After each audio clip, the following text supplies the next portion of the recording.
भद्रं कर्णेभिः शृणुयाम देवाः भद्रं पश्येमाक्षभिर्यजत्राः स्थिरैरङ्गैस्तुष्टुवागुंसस्तनूभिः व्यशेम देवहितं यदायुः स्वस्ति न इन्द्रो वृद्धश्रवाः स्वस्ति नः पूषा विश्ववेदाः स्वस्ति नस्तार्क्ष्यो अरिष्टनेमिः स्वस्ति नो बृहस्पतिर्दधातु ॐ शान्ति शान्ति शान्तिः 208వ పేజీ 40వ కారిక नास्त्य सद्धेतुकमसत्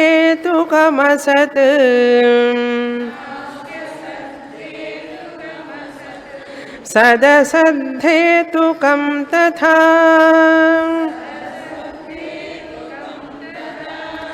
सद्धेतुकं नास्ति सद्धेतुकमसत्कुतः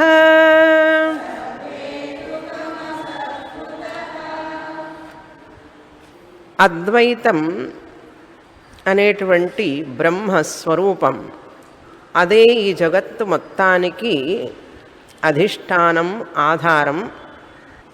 బ్రహ్మ సత్యం, నామరూప జగత్ మిథ్య. మిథ్య అంటే పరిగణనలోకి రానటువంటిది. పరిగణన అంటే లెక్కకి, అది లెక్క వేయవాకండి అంటుంటారు కదా, దాన్ని లెక్కలోకి తీసుకోవాకండి అంటుంటారే, అది మిథ్య అంటే. మనకు చక్కగా అర్థమయ్యే భాషలో చెప్పాలంటే మిథ్య అంటే ఏమిటి అన్నారు. ఉన్నదండి కానీ దాన్ని లెక్కలోకి తీసుకోవాకండి అంటే ఏమిటి అర్థం? అది ఉన్నా లేనట్లే అని అర్థం. ఈ వార్త వింటుంటాం మనం ఎక్కువగా. వాడని లెక్కలోకి తీసుకోవాకండి అంటే ఏమిటి? వాటికి విలువని ఇవ్వద్దు అని, దాన్ని పరిగణనలోకి తీసుకోవద్దు అని అర్థం. అద్వైత సిద్ధాంతంలో ఏం చెప్తున్నాం? ఈ జగత్తంతా కూడా అదేవిధంగా దానికి ఒక పరిగణన అంటే కౌంట్లోకి తీసుకోవద్దంటాడు. మన కౌంట్లోకి తీసుకోవాకండి అని అర్థం. మిథ్య అంటే ఉన్నది కానీ అది లెక్కలోకి రాదు ఉన్నట్లుగా. అందుకని మిథ్య అంటే ఇది గుర్తుపెట్టుకుంటే చాలు మనకు. కనుక ఈ సృష్టి అనేది జరిగింది అని నువ్వు అనుకుంటున్నావు, అది ఎందువల్ల వస్తుంది ఆ ఆలోచన అంటే నీకు అజ్ఞానం వల్ల అలా వస్తున్నది, అది భ్రాంతి అంటున్నది శాస్త్రం. సృష్టి నిజంగా జరిగిందనుకుంటున్నావే, అది భ్రాంతి, అది నిజంగా జరగలేదు. జరిగింది అంటున్నావంటే ఏమిటి అర్థం? నువ్వు నీ ఆలోచన సరిగా లేదని దానికి నిదర్శనం అన్నమాట. సృష్టి ఉన్నది నిజంగా జరిగింది అంటే నీ ఆలోచన సరిగా లేదు అనే దానికి నిదర్శనం. ఆ ఆలోచన, సృష్టి ఉన్నది అనే ఆలోచన, నీ ఆలోచన సరిగా లేదు అనే దానికి నిదర్శనం. భ్రాంతి అంటున్నది శాస్త్రం. ఇది చాలా కష్టం ఒప్పుకోవడం. కనుక శాస్త్రం మనల్ని ఆ దారికి తీసుకురావడానికి ప్రయత్నం చేస్తున్నదన్నమాట. ఇక్కడ 4 విషయాలు చెప్పాను క్రిందటి వారం. ఈ శ్లోకం, ఈ కారికలో న అస్తి, నాస్తి అని ఉన్నది చూడండి. నాస్త్యసద్ధేతుకం మా సత్ అన్నారు. ఇక్కడ 4 భాగాలుగా మనం దీన్ని విభజించుకోవాలి ఈ కారికని. మొదటిది ఏంటంటే అసత్ అసద్ధేతుకం న అస్తి. 2 లైన్లలో మొదటి లైన్ని 2 భాగాలుగా, రెండో లైన్ని 2 భాగాలుగా మనం తీసుకోవాలి. న అస్తి అనేదాన్ని అన్నిటికీ సప్లై చేసుకోవాలి. 4 పాయింట్లకి సప్లై చేసుకోవాలి. ఒకటే ఉంటుంది నా అస్తి, దాన్ని అన్నిటికీ సప్లై చేసుకోవాలి మనం. మొదటిది ఏంటి చూస్తాం. అసద్ధేతుకం అసత్ న అస్తి అన్నారు. అంటే అసత్ అంటే లేని వస్తువు, అసత్ అంటే లేని వస్తువు. అసద్ హేతుకం న భవతి, లేని దానికి కారణం కాలేదు. లేనిది లేని దానికి కారణం కాలేదు అన్నారు. అంటే లేనటువంటి దాని నుంచి లేనటువంటి వస్తువు పుట్టదు అని అర్థం. లేనటువంటి వస్తువు నుంచి లేనటువంటి వస్తువు పుట్టదు అంటే ఏమిటి అర్థం? లేనటువంటి వస్తువు అంటే అది కారణం. లేనటువంటి కారణం నుంచి లేనటువంటి కార్యం పుట్టదు. దానికి మొదట ఉదాహరణ చెప్పాను. కుందేటి కొమ్ము లేదు. లేనటువంటి కుందేటి కొమ్ము కారణం అవుతుందా దేనికి అంటే లేనటువంటి గగన కుసుమానికి. లేనటువంటి గగన కుసుమానికి లేనటువంటి కుందేటి కొమ్ము కారణమవుతుందా? కాదు కదా. లేనటువంటి కుందేటి కొమ్ము నుంచి ఆకాశ పుష్పం పుడుతుందా అండి? రెండూ లేవు, రెండు అసత్తే. గగన కుసుమం అంటే ఆకాశ కుసుమం. కుసుమం అంటే పువ్వు. ఆకాశంలో పువ్వు ఉందా ఎక్కడన్నా? ఆకాశం పువ్వు రావడం అనేది జరుగుతుందా? జరగదు. దేని నుంచి? లేని కుందేటి కొమ్ము నుంచి. అది అర్థం ఇక్కడ. అసత్ అసద్ధేతుకం నాస్తి. ఇట్లా రావడం అనేది మనం ఎక్కడా చూడటం లేదు. ఇది మొదటిది. రెండవది తథా అదే విధంగా, తథా అదే విధంగా సత్ అసద్ధేతుకం న అస్తి. సత్ అసద్ధేతుకం న అస్తి. లేని వస్తువు ఉన్నదానిని ఉత్పత్తి చెయ్యలేదు. లేని వస్తువు ఉన్నదానిని ఉత్పత్తి చెయ్యలేదు. ఇది రెండవది. అంటే లేని వస్తువు అంటే కుందేటి కొమ్ము. లేని వస్తువు కుందేటి కొమ్ము ఉన్నదానిని ఉత్పత్తి చెయ్యలేదు. సద్ధేతుకం అంటే ఉన్నదానికి కారణం కాలేదు అని అర్థం.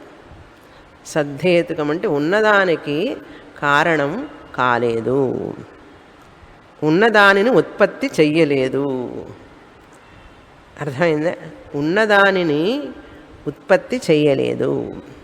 ఏమిటి ఇక్కడ ఉదాహరణ? కుందేటి కొమ్ము, లేనటువంటి కుందేటి కొమ్ము, కుండ, ఈ కుర్చీలు, ఈ బల్లలు ఇట్లాంటి ఉన్న వాటికి కారణమవుతుందా? ఇవి పుట్టడానికి ఏమండి ఇవన్నీ కుందేటి కొమ్ము నుంచి పుట్టినాయండి అంటామా? ఇవన్నీ కుందేటి కొమ్ము నుంచి పుట్టినాయి అనటగలగామా? ఎందుకని? కుందేటి కొమ్ము లేదు. అందుకని ఈ రెండోది తథా సత్ అంటే కుండ, కుర్చీ ఇట్లాంటివన్నీ కూడా అసద్ధేతుకం న అస్తి, లేనటువంటిది కారణం కాలేదు. ఇది రెండవది. ఉన్నవాటికి లేనటువంటిది కారణం కాలేదు. వీటి ఉత్పత్తికి లేనటువంటి కుందేటి కొమ్ము నుంచి ఇవన్నీ ఎట్లా ఉత్పత్తి అవుతాయి? కనుక ఇది అసంభవం. లేని దాని నుంచి లేనిది రాలేదు, మొదటిది. లేని దాని నుంచి ఉన్నది రాలేదు.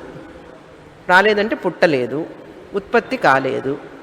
ఇది రెండవది. మూడు, ఉన్న వస్తువు ఉన్నదానిని ఉత్పత్తి చేయడానికి వీలు కాదు. ఉన్న వస్తువు ఉన్నదానిని ఉత్పత్తి చేయలేదు. ఉన్న వస్తువు ఉన్నదాన్ని పుట్టించాలా? ఉన్న వస్తువు ఉన్నదానికి కారణం అవుతున్నదా?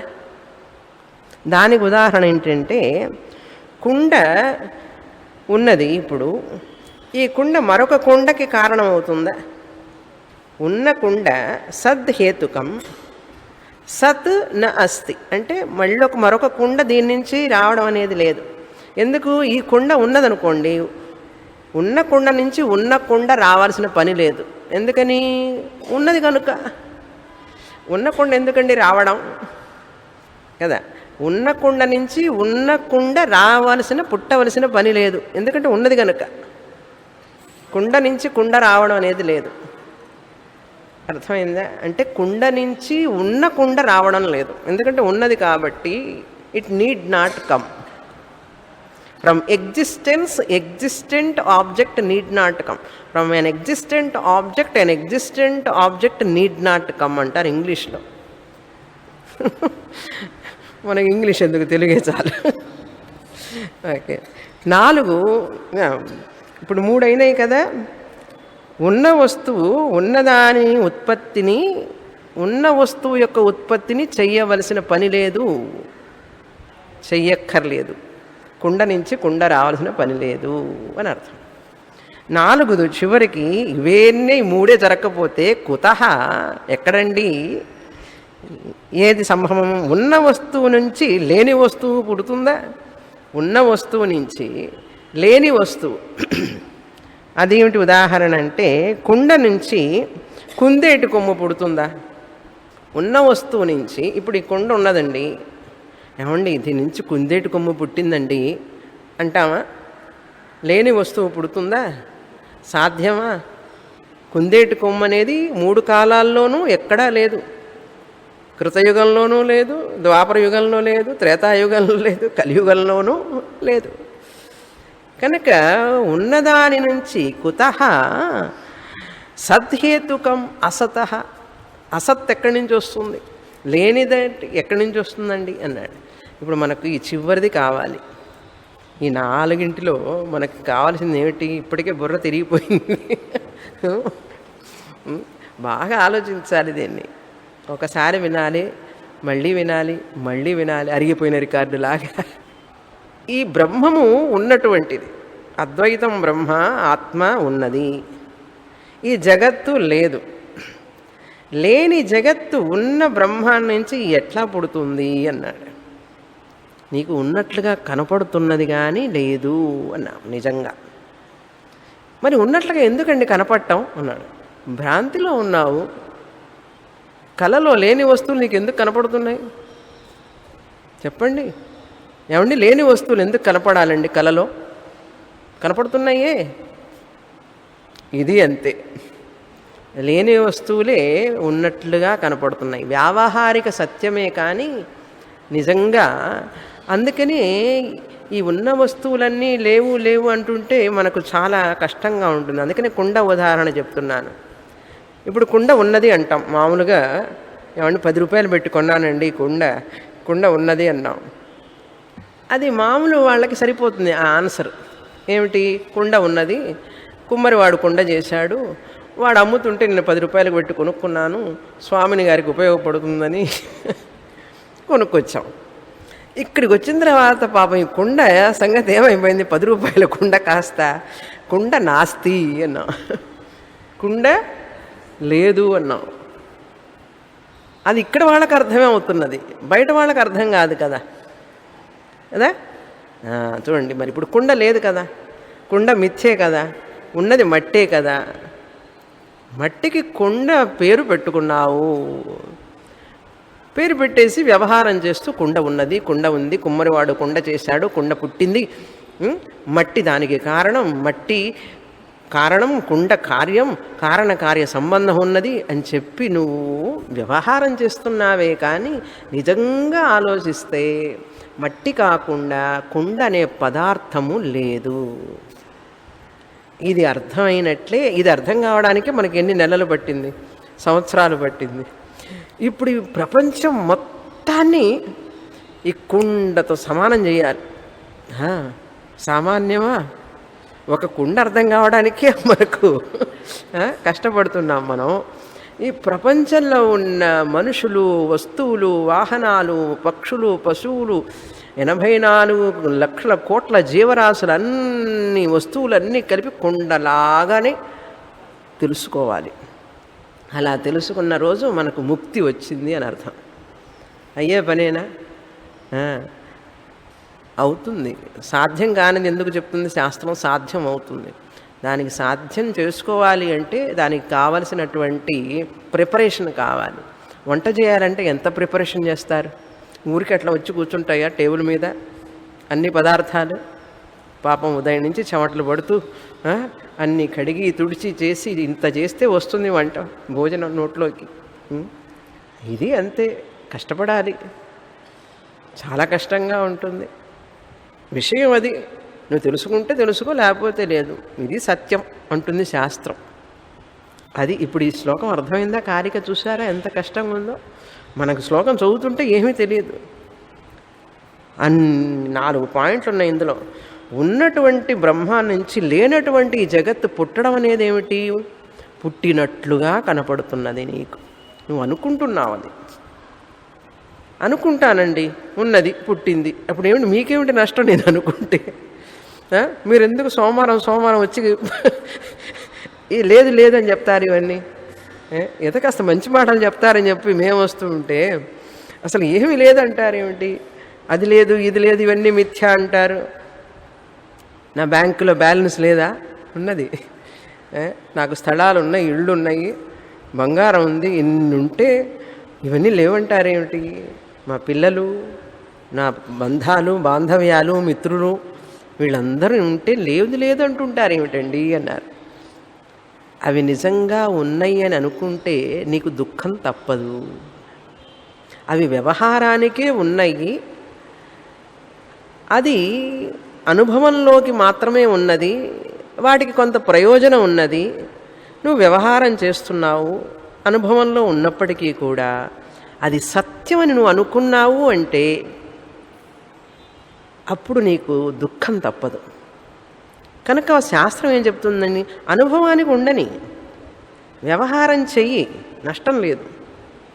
అనుభవంలో ఉండని, వ్యవహారం చెయ్యి, వాటి వల్ల ప్రయోజనం ఉంటే ప్రయోజనాన్ని కూడా పొందు. ఇక్కడ మామిడికాయలన్నీ ఉన్నాయి, మిథ్య అని చెప్పి తినకుండా ఉంటానా?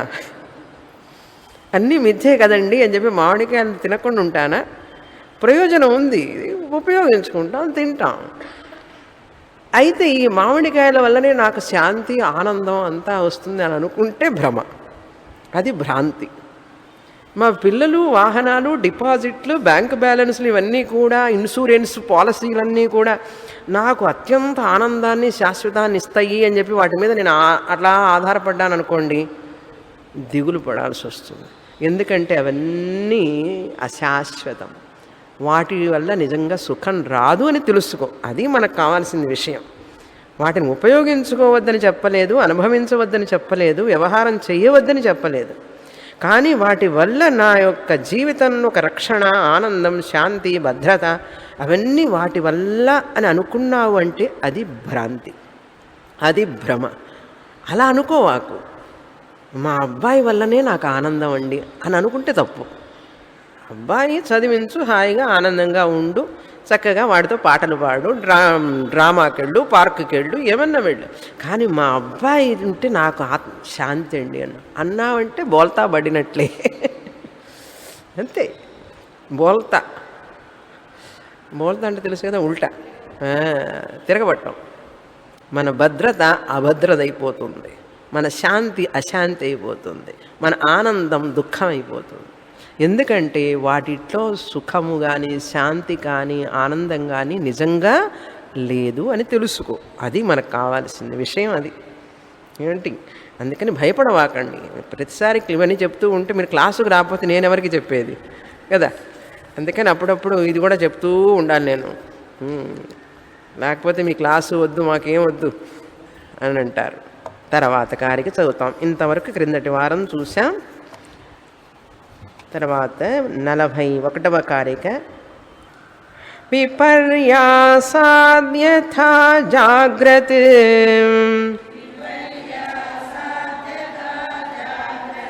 అచింత్యాన్ భూతవస్పృశేత్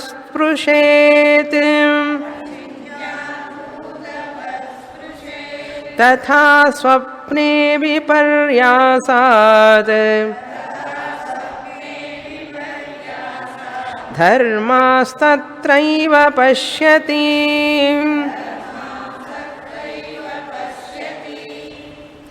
ఈ అద్వైతవాదాన్ని అజాతివాదం అంటాం. 4 పేర్లండి, గుర్తుపెట్టుకోండి. అజాతివాదము మొదటి పేరు. అద్వైతవాదాన్ని అజాతివాదం అంటాం, అద్వైతవాదము అని అంటాం. ప్రపంచ మిథ్యావాదం అన్నారు. ప్రపంచం అంటే ద్వైత, ప్రపంచం అంటే ద్వైతమే కదా, ఏముంది? ద్వైతం అంటే నానా రకాలుగా కనపడటం, అన్ని రకాలుగా కనపడేది ద్వైతం. ప్రపంచ అంటే ద్వైతం. ప్రపంచ మిథ్యావాదం అంటే ద్వైత మిథ్యావాదం. అద్వైతవాదం లేక అజాతివాదం లేక ప్రపంచ మిథ్యావాదం లేక ద్వైత మిథ్యావాదం. ఇంకొక పేరు అద్వైత అధిష్టానవాదం. అద్వైత అధిష్టానవాదం. ఇన్ని పేర్లు, అన్నీ ఒకే అర్థం. 4 పేర్లు ఉన్నా కూడా ఒకటే అర్థం అని తెలుసుకోవాలి. ఇప్పుడు ఈ కారికలో ఏం చెప్తున్నారు గౌడపాదాచార్యుల వారు? చాలా ముఖ్యమైన కారికలు చక్కగా మనకు ఎంత వివరించి చెప్తున్నారో చూడండి మన కోసం. ఇప్పుడు ఊహించి మనిషి ఊహ చేస్తున్నాడు. ఇది ఊహించడమే. జగత్తున్నది అనేటువంటిది ఊహ. నిజంగా అంటే సత్యం అనుకోవడం అది ఊహ. వ్యవహారానికి ఉన్నది ఇది సత్యం అనుకుంటే మాత్రం అది భ్రాంతి. అది మనం ఇప్పుడు అటాక్ చేస్తున్నాం. ప్రపంచం వ్యవహారానికి అనుభవానికి ఉన్నది, ప్రయోజనం ఉన్నది దానివల్ల. అది మనం కాదనడం లేదు, గుర్తుపెట్టుకోండి. ప్రపంచం లేదు లేదు అని నేను అన్నప్పుడల్లా అనుభవానికి లేదని చెప్పలేదు, ప్రయోజనం లేదని చెప్పలేదు, వ్యవహారానికి కూడా లేదని చెప్పలేదు. మనం ప్రపంచం లేదు అన్నాను అంటే ఏమిటని అర్థం? నిజంగా లేదు అని అర్థం. వ్యవహారానికి లేదని కాదు, అనుభవానికి లేదని కాదు, ప్రయోజనం లేదని కాదు, కానీ సత్యంగా లేదు. ఎలాగైతే నీ కళ అనుభవానికి ఉన్నది, కళ రాత్రి కళ వచ్చిందా? వచ్చిందేమోనండి, గుర్తు లేదు అంటారా? కొన్ని కళలు వస్తాయి, గుర్తుండవు. మంచిదే గుర్తు లేకపోవడం. కళ అనుభవానికి ఉన్నది, అందులో వ్యవహారము చేశాం, కళలో ప్రయోజనము ఉన్నది. అయినప్పటికీ సత్యమా? కాదు కదా. అదేవిధంగా ఇక్కడ కూడా వ్యవహారానికి ఉన్నది, అనుభవానికి ఉన్నది, ప్రయోజనం ఉన్నది, కానీ సత్యం కాదు. ఇప్పుడు మనం తెలుసుకోవాల్సింది ఒక్క మాట, ఇది సత్యము కాదు. అది సత్యం కాదని తెలుసుకోవడానికి మనం చదువుతున్నాం, అది విషయం. దానికోసమే కదా కష్టపడుతున్నాం ఇప్పుడు. కనుక విపర్యాసాత్ జాగ్రత్త యథా. ఇప్పుడు చూడండి, జాగ్రత్త అంటే మెలకువలో ఉన్నాం. ఇప్పుడు ఏ అవస్థలో ఉన్నాం మనందరం? మెలకువలో ఉన్నాం. దీన్ని సంస్కృతంలో ఏమంటాం? జాగ్రత్త అవస్థ అంటాం. అంటే ఇక్కడ ఇంద్రియాలు, మనస్సు, బుద్ధి అన్నీ చక్కగా పనిచేసే అవస్థ జాగ్రత్త అవస్థ. ఈ జాగ్రత్త అవస్థలో ఏ విధంగానైతే మనం ఒకసారి మంద అంధకారంలో అంటే మసక చీకటిలో తాడు చూసి పాము అనుకున్నాం. పాము అనుకోగానే భయం వేసింది. ఎవరైనా ఉన్నారా పక్కన నాకు తోడు అని చెప్పి చూస్తాం. ఎందుకంటే వాళ్ళకి కూడా చెప్తే వాళ్ళని గట్టిగా పట్టుకుంటాం మనం. అది ఇక్కడ చూడు బాగుంది అని చెప్పి ఏం చేద్దాం? పారిపోదామా? కర్ర తీసుకొచ్చి దాన్ని కొడదామా? ఈ అనే లోపల మనకు చెమటలు పట్టడం, భయం వేయటం, ఒకవేళ మన మీదకి వచ్చేస్తుందేమో, బుస కొడుతుందేమో, ఈ భయాలన్నీ వస్తాయా? మెలకులో కూడా లేని పాము తాడు చూసి బాత్రూంలో కూడా గీజర్ ఉంటుంది చూడండి, ఆ గీజర్ వైర్ కట్లపాములాగా ఉంటుంది కరెక్ట్గా. దాని మీద గీతలన్నీ చూస్తే చీకట్లో వెళ్ళి చూడండి, కట్లపాము మెలిక కూడా అట్లాగే తిరిగి ఉంటుంది. అది హోస్ పైపులు ఉంటాయి చూసారు, ఈ పైపులు కూడా చుట్టి పెడతారు రాత్రిపూట. అది చుట్టి పెట్టినప్పుడు పాములాగే ఉంటుంది అది కూడా, ఎందుకంటే చారలుగా ఉంటుంది కదా. అది ఆకుపచ్చ రంగులో ఉంటాయి ఆ ట్యూబులు కూడా. కట్లపాము పచ్చగా ఉంటుంది కదా, అట్లాగే ఉంటుంది అది. పాము అనుకున్నామా లేదా? ఏ అవస్థలో? జాగ్రత్త అవస్థలో. జాగ్రత్త అవస్థలో లేనిదాన్ని ఉన్నట్లుగా భావించాం, దాన్ని విపర్యాసాత్ అంటారు. విపర్యాసం, భ్రాంతి. విపర్యాసాత్ అంటే అధ్యాసాత్ అంటే లేని వస్తువుని ఉన్నట్లుగా భ్రమించడం విపర్యాసం. మన వాళ్ళు కూడా అంటుంటారు, ఏమిట్రా వేషం విపర్యాసంగా ఉంది అని అంటుంటారు చూసా. అసహ్యంగా ఉంది అని అర్థం. ఇది కూడా విపర్యాసమే కదా. లేని దాన్ని ఉన్నట్లుగా ఎట్లా భావిస్తున్నావు? విపర్యాసాత్ అధ్యాసాత్ అతస్మిన్ తద్బుద్ధి అధ్యాస. లేనిదాన్ని ఉన్నట్లుగా భావించడం, అక్కడ ఒకదానిని మరొకటిగా భావించడం అధ్యాస, విపర్యాస. దాని వలన జాగ్రత్త అచింత్యాన్ అభూత భూతవత్ స్పృశేత్. అచింత్యాన్ అంటే మిథ్యా పదార్థములను, అచింత్యాన్ మిథ్యా పదార్థములను అంటే అనిర్వచనీయమైనటువంటి ఆ పావుని ఏ నిర్వచనం చేస్తారండి? ఇప్పుడు మీరు తాడు మీద చీకట్లో చూసిన పావుని నిర్వచనం చేయగలరా? ఆ పాము ఎంత పొడుగ్గా ఉందో తెలుసా? సో నాగుపామే, అది నాగుపామే అంటున్నాడు. ఈ నిర్వచనం అంతా దానికి వర్తిస్తుందా నిజంగా? మనం చేసే నిర్వచనం అంతా కూడా సరి అయినదా? అసలు పామే లేకపోతే నీ వర్ణన, నీ డిస్క్రిప్షన్ అంతా ఎక్కడికబ్బా? ఎవరికి చేస్తున్నావు? అవసరమే లేదు కదా. కనుక ఈ యొక్క అచింత్యాన్ అనేది మిథ్యా పదార్థములను భూతవత్ స్పృశేత్. భూతవత్ అంటే యథార్థంగా ఉన్నట్లే. పాము ఉన్నదండి, పాము పాము పాము అని అరుస్తున్నాడు. పైగా పాము ఉన్నది ఉన్నది, పాము వచ్చిందని అరుస్తున్నాడు. స్పృశేత్ అంటే ఏమిటి? భావిస్తున్నాడు నిజంగానే ఉన్నదని. భూతవత్ అంటే యథార్థంగా ఉన్నట్లే. మెలకువలో ఉన్నప్పుడే లేని పాముని తాడు చూసి పాము అనుకొని పెద్దగా అరుస్తున్నాడు. జరుగుతోందా లేదా? లేని దాన్ని చూసి. ఇట్లా ఎన్నో ఉదాహరణలు చెప్తుంది శాస్త్రంలో, ఒకటి కాదు, చాలా ఉదాహరణలు. చీకట్లో రాత్రిపూట ఒక చెట్లు కొమ్మలు కొట్టేస్తుంటారు చూసారా? కొమ్మలు కొట్టి చెట్టు మాను ట్రంక్ మాత్రం ఉంటుంది. అది కొట్టిన తర్వాత ఏముందంటే వర్షం పడంగానే కొంచెం చిగుళ్ళు వస్తాయి, దానికి అటు ఇటు చిగుళ్ళు వస్తాయి. పక్కన రాగానే మసక చీకట్లు చూడంగానే ఒక మనిషి నుంచొని ఉన్నట్టుంటాడు. దొంగవాడు ఎవరో నుంచున్నాడు రాత్రిపూట. అందుకే నీ వెనకటి రోజుల్లో బాత్రూమ్లన్నీ బయట ఉంటాయి, తలుపులు తీసుకుని బయటికి వెళ్ళాలి. అందుకని ఇంట్లో వాళ్ళని ఒకటి లేపి తీసుకొని వెళ్ళేవాళ్ళు. ఇప్పుడేమంటే అశౌచాలయం, నిద్రాలయం అన్నీ ఒకచోటే ఉంటాయి, బయటికి వెళ్ళే పని లేదు.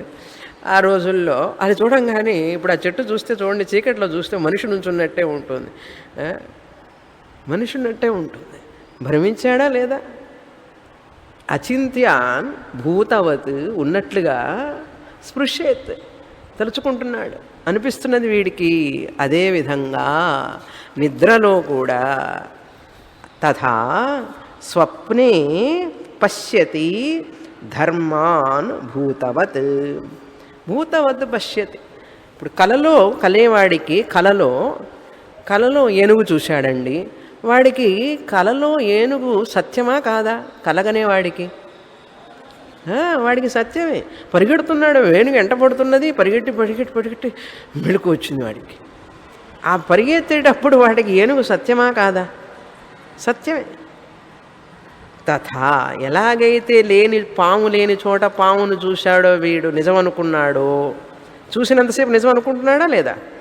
కలగనేవాడు కల కంటున్నంతసేపు కలలో పులి, పెద్ద పులి, సింహము, ఏనుగో ఏదో ఒకటి, అన్ని పీడకలలే కదా వస్తాయి, మంచి కళలు ఎక్కడొస్తున్నాయి? అన్ని భయాన్ని కల్పించేవి, అన్ని అపజయాల గురించి ఇవన్నీ వస్తూనే కళలు వస్తున్నాయి వాడికి. ఆ కళ అప్పుడు అది సత్యం. భూతవత్ అని మనం సప్లై చేసుకోవాలి. భూతవత్ ధర్మాను అంటే విషయములను, ధర్మానంటే ఇక్కడ విషయములను అని అర్థం. ఏ విషయములను? అనేక విషయాలు. కళలో ఎన్ని చూస్తున్నాం? కొంతమంది నిద్రపోయడానికి ముందు కూడా ప్రార్థిస్తారు, నాకు ఈరోజు అన్ని మంచి కళలు రావాలి, పీడకల రాకుండా చేయనాయన అని చెప్పి దుస్వప్న నివారణార్థం శ్లోకం చదివి మరీ పడుకుంటారు. అందుకని మన వాళ్ళు అంటారు, ఒరే కాళ్ళు కడుక్కొని పడుకో. తెలుసా అది? నిద్రపోయే ముందు కాళ్ళు కడుక్కోవాలి. ఎందుకంటే మనం ఎక్కడెక్కడో తిరిగి వస్తాం కదా, అవన్నీ పీడకలల రూపంలో వస్తాయి అని చెప్పి మన వాళ్ళకి నమ్మకం. అందుకని నిద్రపోయేటప్పుడు ముందు కాళ్ళు కడుక్కొనిచ్చి పడుకోమని చెప్పి అమ్మమ్మలు చెప్తుండేవాళ్ళు. ఇప్పుడు అమ్మమ్మలు బిజీగా ఉన్నారు, సీరియల్ చూస్తున్నారు, అవి చెప్పే టైం లేదు వాళ్ళకి. ఎందుకు చెప్తారంటే దుస్వప్నం రాకుండా ఉండడానికి. అంటే అవి వచ్చినప్పుడు ఎంత బాధపడతాడు, ఎంత భయపడతాడు. కనుక దుస్వప్నంలో వాడికి అవన్నీ కూడా సత్యమే. తథా ధర్మాన్ విషయములను భూతవత్ స్వప్నే అంటే నిజంగా కలలో ఉన్నట్లుగానే స్పృశేత్ విపర్యాసాత్. విపర్యాస అంటే ఇక్కడ అర్థాధ్యాస జ్ఞానాధ్యాస. అర్థాధ్యాసం అంటే ఏమిటి? ఆ వస్తువు. జ్ఞానాధ్యాసం అంటే ఏమిటి? ఆ వస్తువు యొక్క జ్ఞానం. జ్ఞానాధ్యాస రెండు అధ్యాసమే. పాము అనేది అధ్యాస, అర్థ అంటే పదార్థం వస్తువు, అర్థాధ్యాస అంటారు. తాడుని పాముగా అనుకోవడం అర్థాధ్యాస. పాము అనే జ్ఞానం కలగడం అది జ్ఞానాధ్యాస. ముందు పాము, ఈ పాము అనే జ్ఞానం రావడం జ్ఞానాధ్యాస. దీన్ని ముందు అర్థాధ్యాసం అని, వస్తువు గురించి కలిగే విపర్యాసం అర్థాధ్యాసం. ఇది ఈ వస్తువే అనే జ్ఞానం కలగడం జ్ఞానాధ్యాసం. కనుక నీ జ్ఞానము విపర్యాసమే, నువ్వు చూసిన వస్తువు విపర్యాసమే. విపర్యాసమైన వస్తువును చూస్తే విపర్యాసమైన జ్ఞానమే కదా వస్తుంది. కళలో కూడా అంతే కదా. కనుక ఇది విపర్యాసం వల్ల జరిగినట్లుగానే ఈ సృష్టి కూడా ఇంతే అని చెప్తున్నారు. అందుకని ఉదాహరణ అన్నమాట. ఏమండి, జాగ్రత్తను తీసుకెళ్ళి ఉదాహరణ చెప్తారేమిటి అని అడుగుతారు. మెలకువలో ఉన్నప్పుడు దాన్ని తీసుకొచ్చి ఉదాహరణగా చెప్తారేమిటి అంటే, నాయన మెలకు కూడా అంతే, పెద్ద తేడా ఏం లేదు అంటున్నది శాస్త్రం. మనం ఏదో పెద్దగా మెలకు అనేది చాలా గొప్పగా ఆలోచిస్తాం. కళ అనేది కళ అండి, అది నిజం కాదు. ఇది మాత్రం నిజం, ఇది మాత్రం నిజం అంటున్నారు. శాస్త్రం అంటుంది నువ్వు అనుకుంటున్నావు అది నిజమని, నీ దుఃఖానికి అదే కారణం అని తెలుసుకో, అది నిజం కాదు. ఎలా కాదండి అన్నారు. అది నిజం కాదు, ఉన్నది అద్వైతమే. ఈ పేర్లు నిజం కాదు, ఆస్తులు నిజం కాదు, ఇదన్నీ అంటే భయపడతాం కదా, ఒంటరినైపోతాం కదా. అద్వైతం అంటే ఏమిటి? ఒక్కటే, ఉన్నది ఒక్కటే. ఒక్కటే అనేటప్పటికి ఇప్పుడు ఏమైంది చూడండి. ఏమండి, మీరు చెప్పినట్టుగానే కలలాగానే ఇది కూడా సత్యం కాదు, వాస్తవం కాదు, నేను చూసే వీళ్ళన్నీ కూడా వాస్తవం కాదు, సత్యం కాదన్నారు. అప్పుడు అద్వైతం ఒక్కటే అయిపోతే నేను ఒంటరివాడిని అయిపోనండి. భయం చాలామందికి. అభయే భయదర్శిన. తర్వాత కారిక చెప్తున్నారు చూడండి, 42వ కారిక. ఉపలంభాత్ సమాచారాత్ అస్తి వస్తుత్వవాదినాం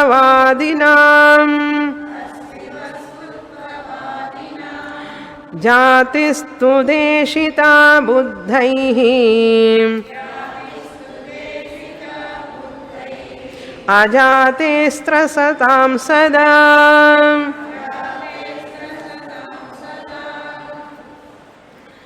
ఉపలంభాత్ సమాచారాత్. ఈ అజాతివాదం, అద్వైతవాదం ఇవన్నీ కూడా లేదు, ఇది లేదు అంటూ ఉంటే, అది మిథ్య, ఇది మిథ్య, అంతా మిథ్య అంటుంటే అప్పుడు నాకు ఏమిటో అన్నీ పోగొట్టుకున్నట్టు అనిపిస్తున్నదండి. నేను అన్నీ పోగొట్టుకుంటున్నానేమో అనే భయం వేస్తుంది నాకు. ఒంటరి వాడిని అయిపోతాను కదా. Loneliness is different, alone is different. Loneliness, alone. తెలుగులో చెప్పనా? ఒంటరితనం, ఏకాకిగా ఉండడం, భేదం ఉందా లేదా?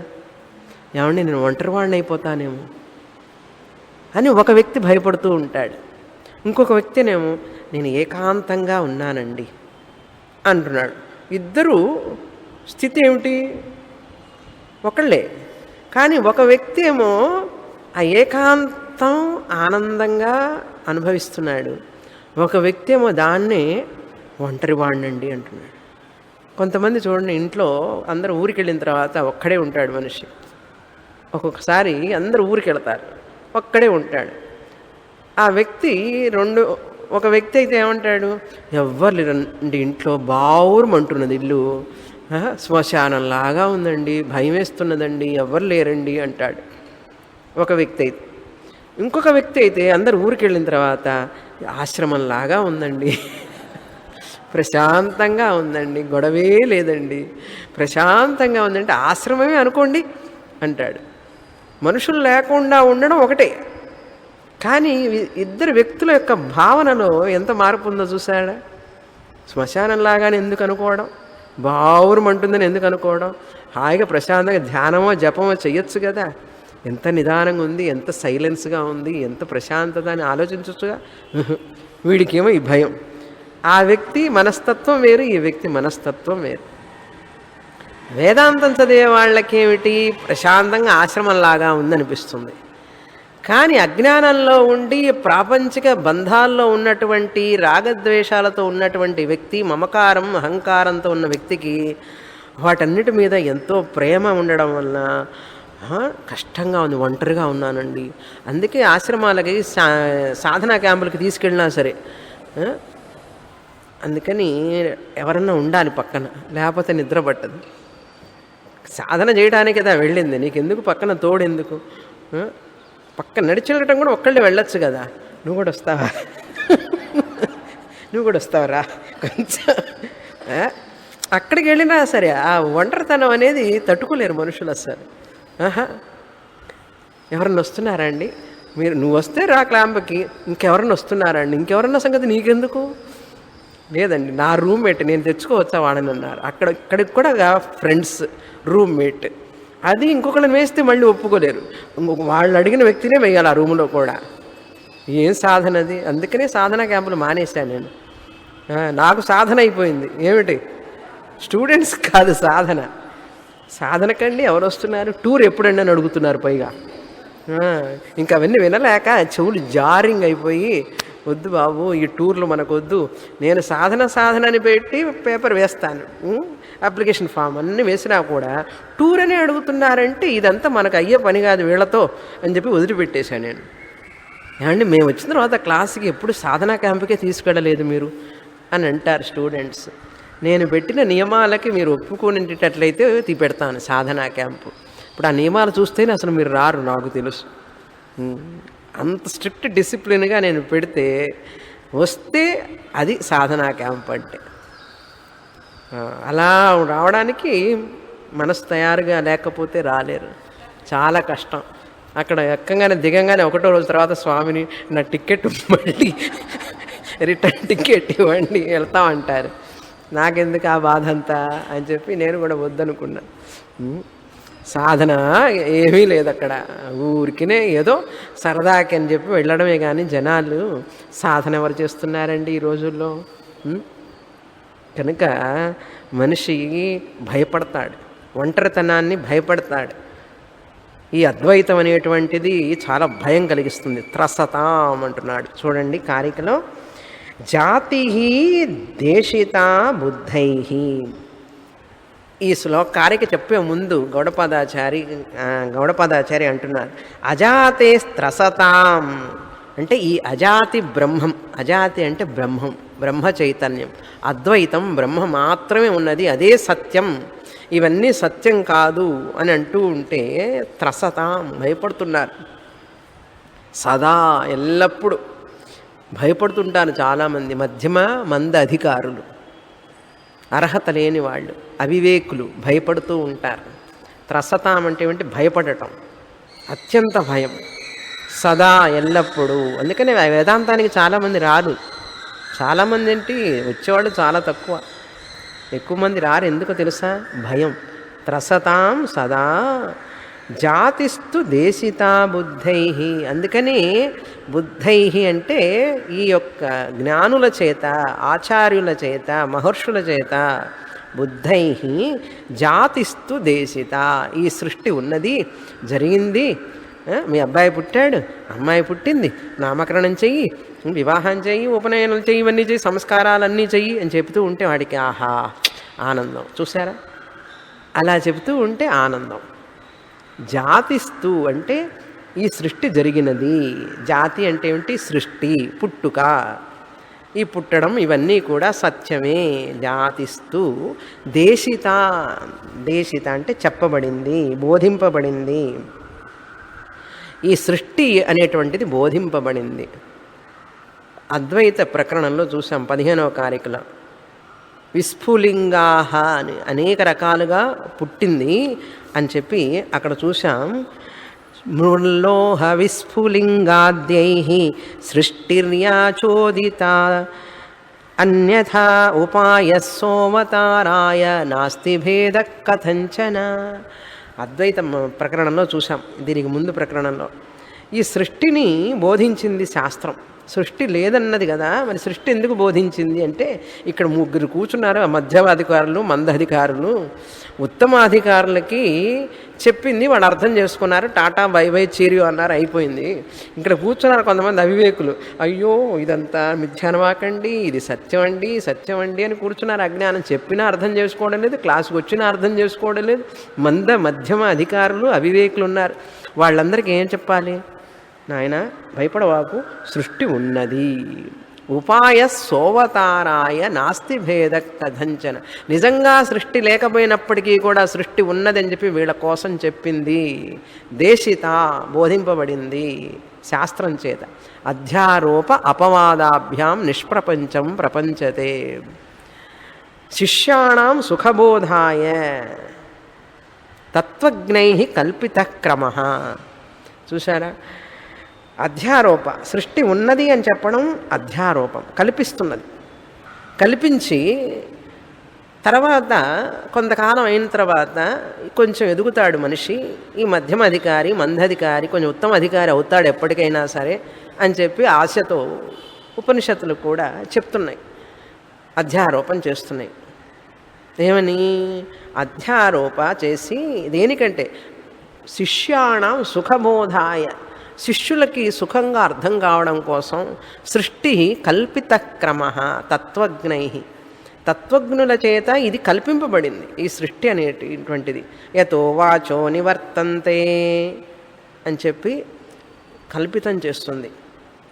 ఆకాశ వాయువు ఇవన్నీ పుట్టినాయి అని చెప్తుంది. కైవల్యోపనిషత్తులో చూసాం కదా, అవన్నీ పుట్టినాయి అని చెప్పి నెక్స్ట్ మంత్రంలో ఏం చెప్తుంది?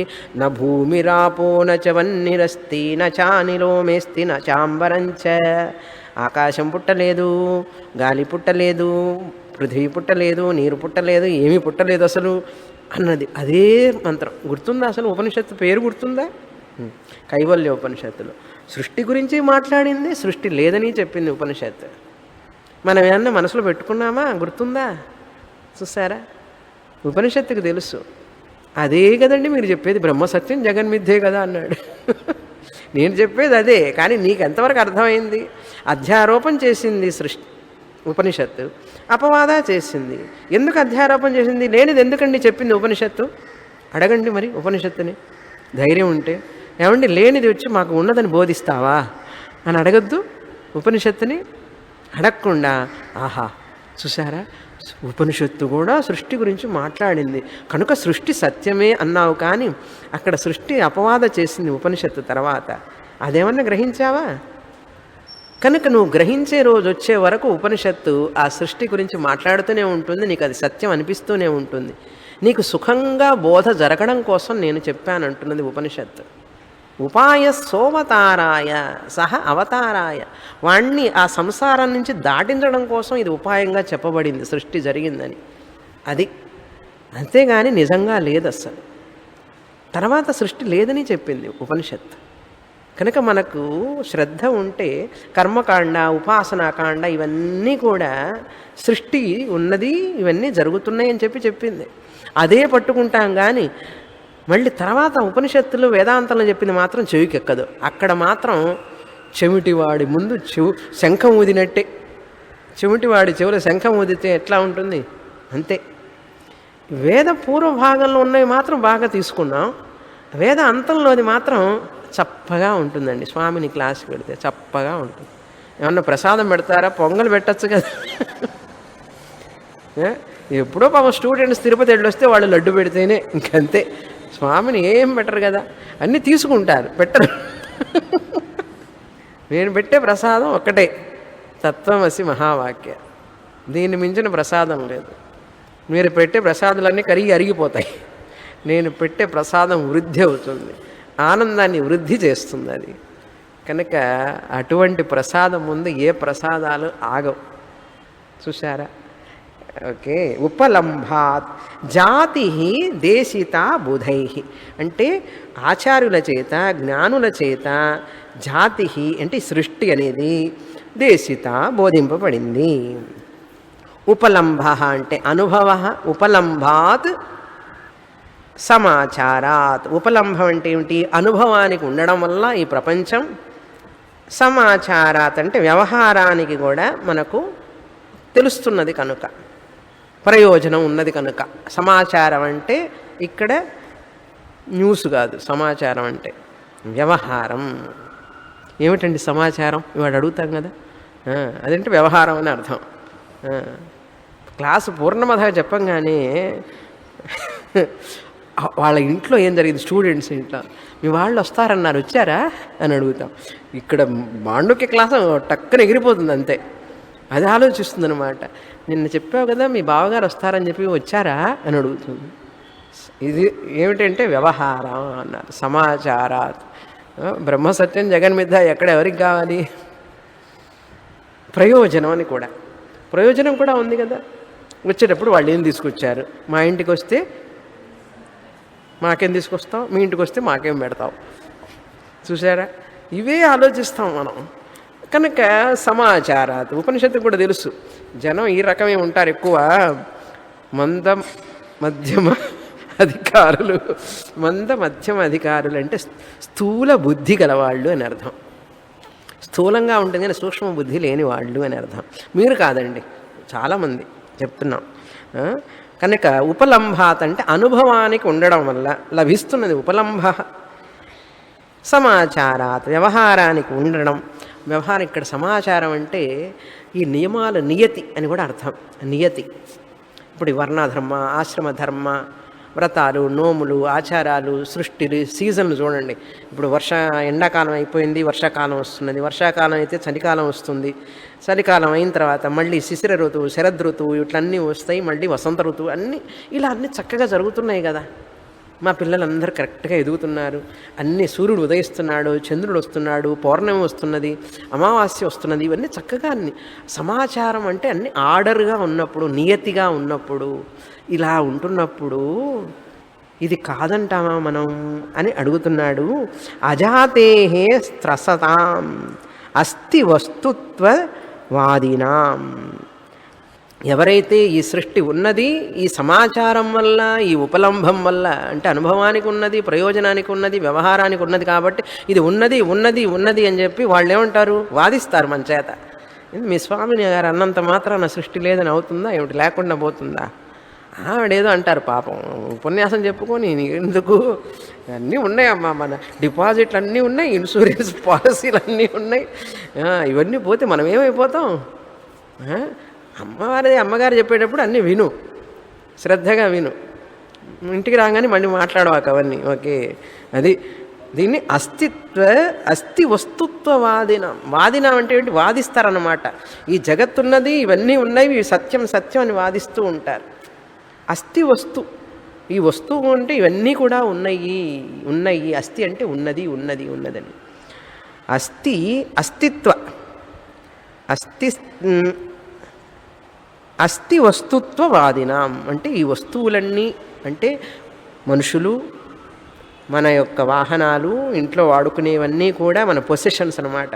మనకున్నటువంటివన్నీ మన మనుషులు, మన బంధువులు, మన పిల్లలు, మన మిత్రులు, ఈ బంధాలు బాంధవ్యాలు ఇవన్నీ కూడా అస్థి అంటే వాదిస్తారన్నమాట. మామూలుగా కాదు, వాదిస్తారు.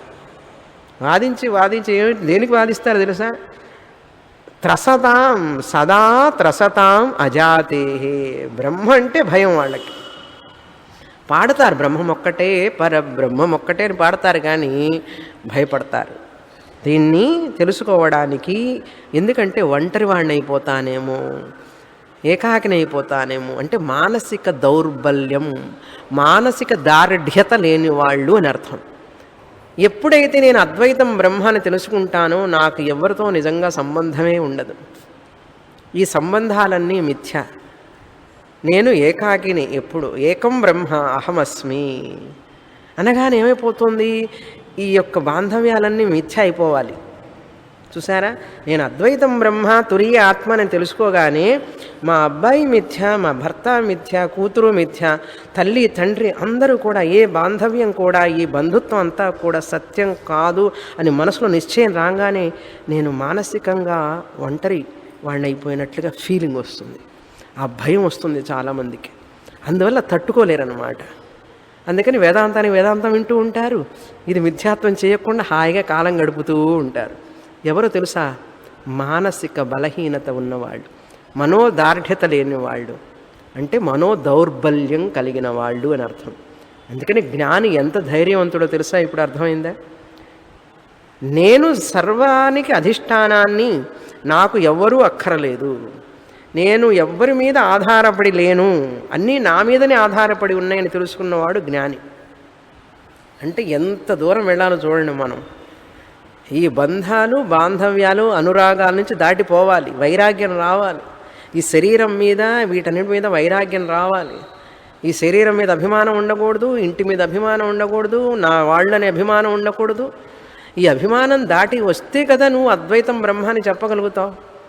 అది చెప్పాలి అంటే నువ్వు మానసికంగా ఎదగాలి. అంటే మనుషులు ఎప్పుడు ఏదో ఒక ఆశ్రయాన్ని ఆశ్రయిస్తూ ఉంటుంది మనస్సు, ఒక ఆధారం మీద ఉంటుంది. మా అబ్బాయి మీదనో ఆధారపడి ఉంటాను, భర్త మీదనో ఆధారపడి ఉంటాను, పిల్లల మీద ఆధారపడతాను, స్నేహితుల మీద ఆధారపడతాను, పని వాళ్ళ మీద ఆధారపడుతూ ఉంటాను. ఎప్పుడు వీళ్ళందరి మీద ఆధారపడుతుండేవాడిని టక్కున నేను ఎవరి మీద ఆధారపడను అనేది ఎట్లా సాధ్యం అనుకుంటాం మనం. శారీరకంగా మనం ఆధారపడతామే కానీ నా మానసిక ఆనందానికి, మనస్సు యొక్క పటుత్వానికి ఇవన్నీ కూడా అవసరం లేదు యాక్చువల్గా. అక్కడ మానసిక ధైర్యం లేకపోవడమే మనిషికి కారణం. అందుకని ఏం చేస్తారో తెలుసా? శాస్త్రం ఏం చేస్తుంది తెలుసా? అన్నీ ఉంచుకో, నీ బాంధవులు, బాంధవ్యాలు, నీ యొక్క వస్తువులు, వాహనాలన్నీ ఉంచుకో. ఇది చాలా, ఇది ప్రపంచం అన్నమాట, జగత్తు. ఇదే జగత్. ఈ జగత్తులో ఏమైనా నాకు కష్టాలు వస్తే మళ్ళీ రక్షించడానికి ఇంకా ఆయన ఒకటి కావాలి, ఈశ్వరుడు. ఆయన్ని పెట్టుకో. పెట్టుకో, ఓకే, ఉన్నావా నాయన, నన్ను రక్షించు, నన్ను కాపాడు. తవదాసోహం తవదాసోహం తవదాసోహం, నేను నీకు దాసుణ్ణి, నన్ను రక్షించు, నన్ను కాపాడు. అందుకని ఆయన్ని పెట్టుకుంటాం. చూసారా ట్రయాంగిల్? నేను భక్తుణ్ణి, నాకు క్షేమాన్ని చేసేవాడివి నువ్వు, ఇవన్నీ కూడా నాకు సహాయపడేవి ఈ జగత్తు, ఈశ్వరుడు, నేను. ఈ మూడు ఉంటే కొంచెం మనకు అదో ఆనందంగా ఉంటుంది. మన వాళ్ళు ఎవరిని వచ్చి తలుపు కొట్టంగానే వచ్చావా, ఇంకా రాలేదే అనుకున్నా. 5 నిమిషాలు లేట్ అయితే ఏమైంది, బస్సు లేట్ అయిందా, ట్రైన్ లేట్ అయిందా, ఎంత కంగారు పడ్డానో తెలుసా నేను. అసలు కాళ్ళు చేతులు ఆడలేదు. చూసారా ఎంత ఆందోళన పడిపోతాము. అందుకని వేదాంతం వినడం వేరు, జీవితంలోకి వచ్చినప్పుడు అది అన్వయించుకోవడం వేరు. ఏదైనా తలక్రిందులైతే కుటుంబంలో ఏదైనా పరిస్థితులు ఆర్థికంగా కానీ ఏదైనా అయినప్పుడు ఎంత దెబ్బతింటాడు మనిషి. ఎందుకు అంటే దాని మీద ఎన్నో ఆశలు పెట్టుకున్నాడు, ఆ కొడుకు మీద ఎన్నో ఆశలు పెట్టుకున్నాడు, కూతురు మీద ఎన్నో ఆశలు పెట్టుకున్నాడు, ఆస్తి మీద, ఆర్థికంగా, తన యొక్క స్టేటస్ మీద ఎన్నో ఆశలు పెట్టుకున్నాడు. ఆ ఆశలు ఒమ్మైనప్పుడు తట్టుకోలేక డిప్రెషన్లోకి వెళ్ళిపోతున్నాడు మనిషి. ఇంకా జీవితమే లేదనుకుంటున్నాడు. కారణం ఏమిటి చూసారా? తన ఆనందం, తన శాంతి అన్నీ వీటి మీద ఆధారపడి ఉన్నాయి అనుకోవడం వల్లనే కదా జరిగింది. కనుక అందరూ ఈశ్వరుడు మిథ్యా, జగత్తు మిథ్యా అని చెప్పి అనలేరు అంత తేలికగా. వినడానికి సొంపుగా ఉంటుంది, వినడానికి సొంపుగా ఉంటుంది, ఇంపుగా ఉంటుంది, ఒక్కొక్కసారి చాలా ఆనందంగా ఉంటుంది. స్వామిని మీరు చెప్తుంటే ఎంత ఆనందంగా ఉందో, ఎంత వైరాగ్యం వచ్చింది. ఆనందం అనేది వేరు, నాలో ఎంత వివేకత వచ్చింది, వైరాగ్యం వచ్చింది. దేనికి కూడా చెలించినటువంటి మనస్తత్వం వచ్చిందా లేదా నాకు. దేని మీద మమకారం పెట్టుకోకూడదు, దేని మీద ఆధారపడకూడదు, నేను దేన్ని ఆశ్రయించకూడదు. ఊతకర్ర అంటారు చూసారా, నడవడానికి కాళ్ళలో శక్తి లేకపోతే కర్ర ఇస్తారు, చేతికర్ర. ఒకటి చాలక దానికి 3 కాళ్ళు పెడుతున్నారు ఇప్పుడు. ఒక కర్ర చాలదు, కొంతమందికి 2 కర్రలు కావాలి. 2 కర్రలు పట్టుకొని ఎక్కుతూ ఉంటారు, నడుస్తూ ఉంటారు. ఎందుకండి 2 కర్రలు చెప్పండి? కాళ్ళల్లో శక్తి లేకపోతేనే కదా ఊతకర్ర. కాళ్ళల్లో శక్తి లేని వాడికి ఊతకర్ర, కాళ్ళు ఉన్నవాడికి చక్కగా నడిచేవాడికి ఊతకర్ర కావాలా? అక్కర్లేదు. జ్ఞాని అట్లాంటి వాడు.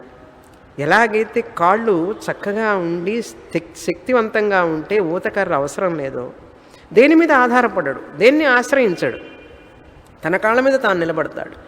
కాళ్ళు బలంగా లేనివాడు ఆధారపడతాడు.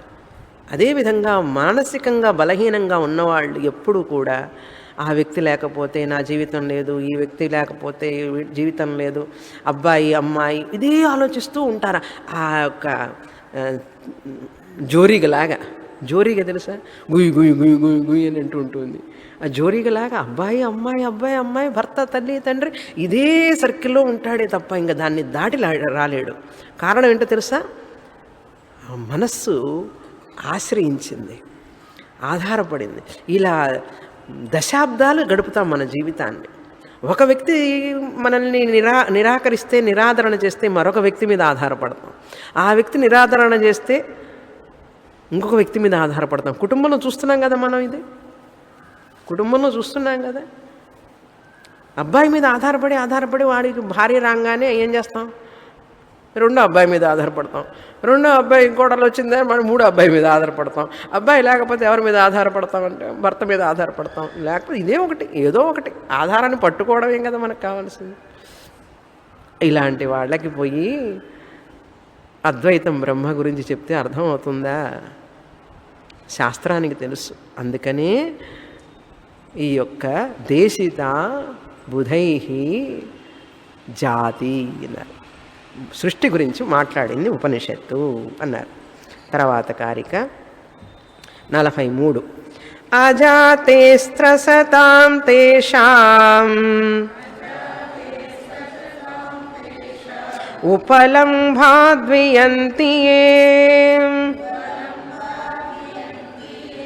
జాతి దోషాన సేస్యంతి దోషోప్యల్పో భవిష్యతి దోషోప్యల్పో భవిష్యతి. ఈ లేని సృష్టిని ఉన్నట్టుగా కల్పన చేస్తే దోషం కాదా? మరి శాస్త్రం చేసేది తప్పు కాదా అని ప్రశ్న వేస్తాం, అడుగుదాం. ఉదాహరణకి, ఏమండి లేని సృష్టిని మేము అవివేకులం అని చెప్పి, మందబుద్ధి వాళ్ళం అని చెప్పి కల్పన చేస్తుందా శాస్త్రం? అది దోషం కాదా? తప్పు కాదా?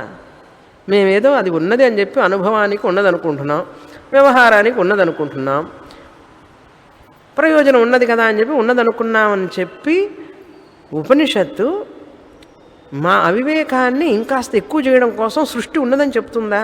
దోషం కదా అంటే అవును, దోషమే. అది దోషం అయినప్పటికీ కూడా అది మంచి దోషమే అంటుంది శాస్త్రం. ఎలాగంటే డాక్టర్ గారు మందు ఇస్తాడు, రోగం ఉన్నవాడికి యాంటీబయాటిక్స్ ఇస్తుంటారు, మందులు ఇస్తుంటారు కదా. ఇచ్చినప్పుడు సైడ్ ఎఫెక్ట్స్ వస్తాయా రావా? సైడ్ ఎఫెక్ట్స్ ముందు వస్తాయి. రోగం తగ్గడానికి ముందే సైడ్ ఎఫెక్ట్స్ ఎక్కువ వస్తాయి. నోరంతా పుండ్లైపోయి, కడుపులంతా మంట వచ్చి, ఇంకా రోగం తగ్గలేదు, ఇవన్నీ లేనిపోయిన ఎక్స్ట్రా రోగాలు వస్తున్నాయి అన్నాడు. అవును నాయన, సైడ్ ఎఫెక్ట్స్ ఉంటాయి అన్నాడు. తర్వాత ఆ సైడ్ ఎఫెక్ట్స్ అన్ని కొంచెం తగ్గి మందు పనిచేయడం మొదలు పెడితే తర్వాత వ్యాధి తగ్గుతుంది. అరే వీడి సైడ్ ఎఫెక్ట్స్ వస్తున్నాయని చెప్పి డాక్టర్ గారు మందు ఇవ్వకుండా ఉంటారా? మందు ఇవ్వకపోతే చచ్చిపోతాడు కదా. ఇప్పుడు యాంటీబయాటిక్స్ ఇస్తే కానీ వాడికి రోగం తగ్గదు. యాంటీబయాటిక్స్ ఇస్తే సైడ్ ఎఫెక్ట్స్ వస్తాయి. ఈ సైడ్ ఎఫెక్ట్స్ వస్తాయని చెప్పి యాంటీబయాటిక్ ఇవ్వకుండా ఉంటాడా డాక్టర్ గారు? యాంటీబయాటిక్స్ ఇవ్వాలి వాడికి రోగం తగ్గడానికి. అది తగ్గే లోపల ఇవన్నీ సైడ్ ఎఫెక్ట్లు వస్తాయి. సైడ్ ఎఫెక్ట్లు వచ్చినా పర్వాలేదు నాయన అని చెప్పి వాడికి కొంచెం ఆహార నియమాలన్నీ చెప్పి అవి చెప్పి పథ్యం చెప్పి ఇవి ఎట్లాగే ఉంటూ ఉంటాయి, కొంతకాలం పడుతుంది, తర్వాత నీకు యాంటీబయాటిక్స్ పని అది పనిచేస్తుంది అన్నాడు. ఇప్పుడు ఈ అద్వైతం బ్రహ్మ కూడా చెప్పేది సైడ్ ఎఫెక్ట్స్ ఉంటాయి. సృష్టి అనేది మాట్లాడినప్పుడు సైడ్ ఎఫెక్ట్స్ ఉంటాయి. సైడ్ ఎఫెక్ట్స్ అంటే ఏమిటి? అందులో పడిపోతాడు సంసారంలో, మళ్ళీ కర్మయోగ, ఉపాసన యోగ ఇవన్నీ చేస్తున్నాడు కదా. ఈ పూజ చేయి, ఆ పూజ చేయి, శని దోషం ఉందా, ఆ గుడికి వెళ్ళు. మండలం రోజులు ఇట్లా చెయ్యి, ఇలా చెయ్యి, అలా చెయ్యి అని చెప్పి చెప్పిస్తున్నది కదా ఉపనిషత్తే. ఈ దోషాలున్నాయి, ఆ దోషాలున్నాయి అని చెప్పి అవి చెయ్యి, ఇవి చెయ్యి అని చెప్తున్నది కదా. వీడు చేస్తున్నాడు, కర్మయోగ చేస్తున్నాడు. చేయంగా ఆ కర్మయోగ వల్ల చిత్తశుద్ధి వస్తుందిగా. దేవుణ్ణి ఉన్నది అని చెప్పింది, దేవుడు ఉన్నాడని చెప్పింది శాస్త్రం. దేవుణ్ణి పూజిస్తున్నావు, పూజించడం వల్ల నీకు ప్రయోజనం వచ్చిందా లేదా? ఏమిటది? ఏకాగ్రత, చిత్త విశాలత, చిత్త ఏకాగ్రత ప్రయోజనం వచ్చిందా లేదా? సైడ్ ఎఫెక్ట్సే. ఏమిటి? ఈశ్వరుడు, జగత్, సృష్టి అంతా సైడ్ ఎఫెక్ట్సే. అందరికీ సేవ చేయి, నిష్కామ కర్మంగా చెయ్యి, నిష్కామంతో చెయ్యి, దేవుణ్ణి పూజించు, దేవుణ్ణి ఆరాధించు, జపం చెయ్యి, లేని వాటి గురించి చెప్పి నీ చేత కర్మలు చేయించి, కర్మయోగం చేయించి, ఉపాసన యోగం చేస్తే ఎవరికి లాభం? నీకా శాస్త్రానికా? నీకే. కాకపోతే ఏంటి, కొంత లేట్ అవుతుంది, నువ్వు పోస్ట్పోన్ చేసుకున్నావు. ఏమిటి? అద్వైతం బ్రహ్మ అహమస్మి అని చెప్పి పోస్ట్పోన్ చేసుకున్నావు. కర్మయోగంలోనే గిరగిర తిరుగుతున్నావు. నేను సేవ చేస్తానండి, సర్వీస్ చేస్తానండి. అహం బ్రహ్మ అని తెలుసుకోరా, క్లాసుకు రారా అంటే నాకు మానవ సేవే మాధవ సేవ అండి అన్నవాడిని ఏం చేస్తాం? క్లాస్కి వచ్చి లాక్కొచ్చి కూర్చోబెడతామా ఏమిటి? నేను సేవ చేస్తానంటాడు. చెయ్యిపో.